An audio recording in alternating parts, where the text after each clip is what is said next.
खुशखबरी।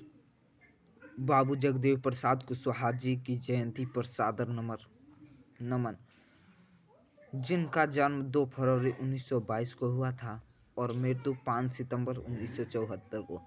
दलितों और पिछड़ों के मसीहा अमर शहीद बाबू जगदेव प्रसाद कुशवाहा जी की आज जयंती है। उनके जयंती पर मैं कोटि कोटि नमन करता हूं और एक भाषण सुनाना चाहता हूं जो आप लोगों के बीच कि लड़ाई दो तरफा लड़ाई है, लड़ाई एक तरफा लड़ाई नहीं है।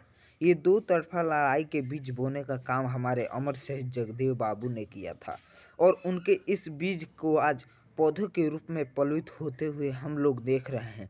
चाहे वो बिहार हो या फिर उत्तर प्रदेश हो, यहाँ पुष्पित और पल्वित हुआ है। उनका बीज बोया हुआ ये मैं दावे के साथ कह सकता हूँ। साथियों, अपने दिल में केवल यह बैठाने की ज़रूरत है, सबक लेने की ज़रूरत है, आत्मविश्वास करने की ज़रूरत है कि जगदेव बाबू ने हमें बताया क्या। चूँकि जगदेव बाबू का जहाँ जन्म हुआ, महात्मा गौतम बुद्ध के बुद्ध स्थली मगध गया कुर्था के कुल्हाड़ी प्रखंड में एक गरीब परिवार में पैदा लिए। लेकिन उनके जज्बे को मैं सलाम करता हूँ, उनके जज्बे को मैं सलाम करता हूँ कि एक गरीब घर में पैदा लेने वाला किसान का बेटा, और वह पचकठिया, आज पचकठिया नहीं चलता है, उस समय यह मजबूरी थी वहाँ के किसानों की कि वहाँ के जमींदारों के हाथी को चरने के लिए 5 काठा तुमको देना है। यह बात आप लोग भली भांति जानते हैं। यह सर्वोपरि विरोध सिर्फ पढ़ने के दौरान ही किया था। आपको मालूम होगा और उनके जीवनी को जब आप पढ़ेंगे, मुझे वो पंक्ति याद आ रहा है। सात मगध ही मसी करो, लेखनी सब बनराई, और धरती सब कागज करो, जगदेव गुण लिखा न जाए, जगदेव गुण लिखा न जाए। जगदेव बाबू ने जो कर दिया आपको मालूम होगा। यहाँ के सरकार बनी थी लोहिया के नेतृत्व में। वह सरकार का नारा था संसो